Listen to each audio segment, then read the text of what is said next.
avec ce centre. Ouais, c'est pas payé pour Vicky Béchaud. Ouais, d'être coupé par Béchaud.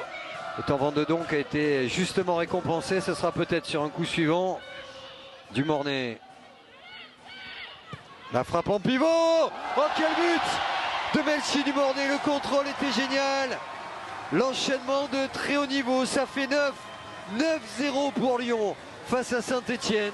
Un chef-d'œuvre offensif dont voici peut-être la conclusion. Quelle soirée, quel potentiel, quelle démonstration. Ouais, j'allais dire attention, elle est capable de nous créer quelque chose, de nous sortir quelque chose dont elle a le secret. Elle s'est débrouillée, même dos au jeu, elle est capable de lire, de trouver la solution, elle a la technique pour. D'abord ce contrôle, il n'est pas évident. Derrière, on va choisir la frappe croisée. Elle va tourner fort les épaules pour mettre ce ballon hors de portée de Marine Gignoux.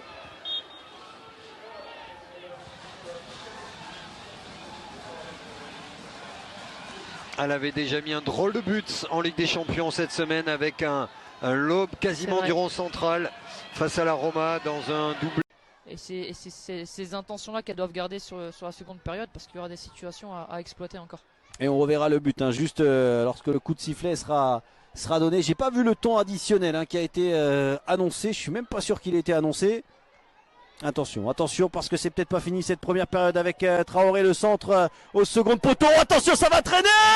Et la deuxième but, coup sur coup pour cette équipe de Fleury avec Batchebaloui qui vient conclure un ballon qui traînait dans la surface de réparation. Ça fait 2-0 pour Fleury. C'est le break juste avant la pause et ça fait mal pour le Havre. On le disait que Batchebaloui devait corriger son dernier geste, au moins chercher le cadre, et là elle frappe dans un angle presque fermé. Elle arrive à passer dans un petit trou de souris et frapper et trouver le deuxième filet. C'est très bien fini, c'est très bien joué. Elles sont malheureuses les Havraises parce que là ce centre est dévié par une défenseuse du Havre et freine la course du ballon, et Batchebaloui peut derrière inscrire son 4e but de la saison. Et là pour le suspense ça fait mal aussi. 2-0 à la pause. Le Havre.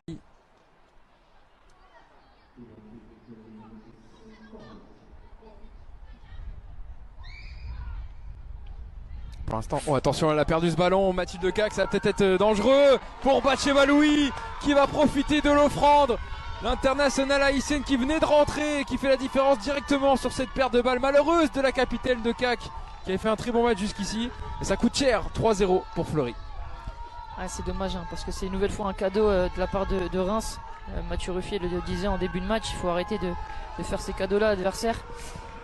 Malheureusement, c'est un déchet technique, une erreur technique qui permet à Batchebaloui d'aller affronter en 1 contre 1 la gardienne adverse. Derrière, c'est très bien ajusté parce qu'elle prend le temps de choisir et d'ajuster son geste. Très long voyage qui a participé au championnat d'Asie du Sud. Avec le Népal, attention. Ketnaloui sur le côté gauche. Il y a du monde à pouvoir frapper. Le 6e but pour Montpellier. Ketnaloui qui a été envoyé dans la profondeur et qui a eu tout le temps d'ajuster Sieber. Tout a été parfait, sa course, sa puissance, petit filet à l'opposé, elle a levé la tête. Ah, quel but pour Montpellier parfait, encore une fois. C'est allé vite cette fois-ci. La passe en profondeur qui a été laser. Et Ketnaloui qui marque son premier but de la saison. C'est compliqué pour les Guingampaises. Psychologiquement, faut vite relever la tête et continuer à jouer. Et voilà, c'est ce que... Voilà. Oda, futur coach de Guingamp peut-être? Non, pas du tout. Non. Jérôme Bonnet fait bien son travail. Je suis bien où je suis. Futbolista del Aris Salónica que lo ha buscado ya sea por el centro, también cayendo hacia la banda izquierda, pero no lo ha logrado. Vladimir Dárida, se está acabando el partido, pero los errores no.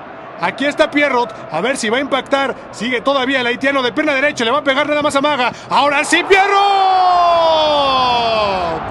¡Gol!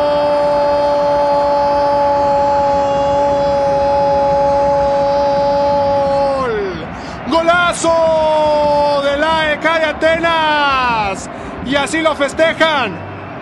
Pierrot lo tuvo.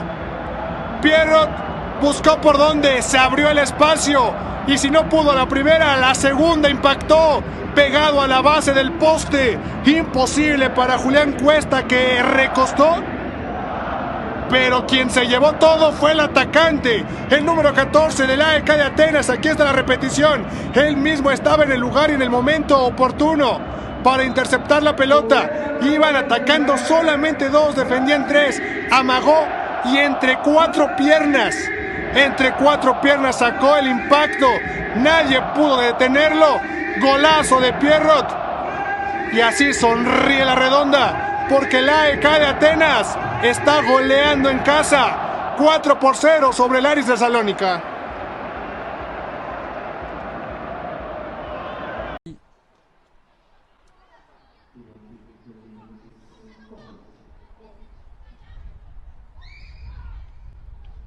Pour l'instant, attention, elle a perdu ce ballon. Mathilde Cac, ça va peut-être être dangereux pour Batchevaloui qui va profiter de l'offrande. L'international haïtienne qui venait de rentrer et qui fait la différence directement sur cette paire de balles malheureuse de la capitaine de CAC, qui avait fait un très bon match jusqu'ici. Et ça coûte cher, 3-0 pour Fleury. Ah, c'est dommage parce que c'est une nouvelle fois un cadeau de la part de Reims. Mathieu Ruffier le disait en début de match, il faut arrêter de faire ces cadeaux-là à l'adversaire. Malheureusement, c'est un déchet technique, une erreur technique qui permet à Batchevaloui d'aller affronter en 1 contre 1 la gardienne adverse. Derrière, c'est très bien ajusté parce qu'elle prend le temps de choisir et d'ajuster son geste. Très long voyage qui a participé au championnat d'Asie du Sud. Avec le Népal, attention. Ketnaloui sur le côté gauche. Il y a du monde à pouvoir frapper. Le 6e but pour Montpellier. Ketnaloui qui a été envoyé dans la profondeur et qui a eu tout le temps d'ajuster Sieber. Tout a été parfait, sa course, sa puissance, petit filet, à l'opposé, elle a levé la tête. Ah, quel but pour Montpellier parfait, encore une fois. C'est allé vite cette fois-ci. La passe en profondeur qui a été laser. Et Ketnaloui qui a marqué et qui marque son premier but de la saison. C'est compliqué pour les Guingampaises. Psychologiquement, faut vite relever la tête et continuer à jouer. Et voilà, c'est ce que... Voilà. Oda, futur coach de Guingamp peut-être? Non, pas du tout. Non. Jérôme Bonnet fait bien son travail. Je suis bien où je suis.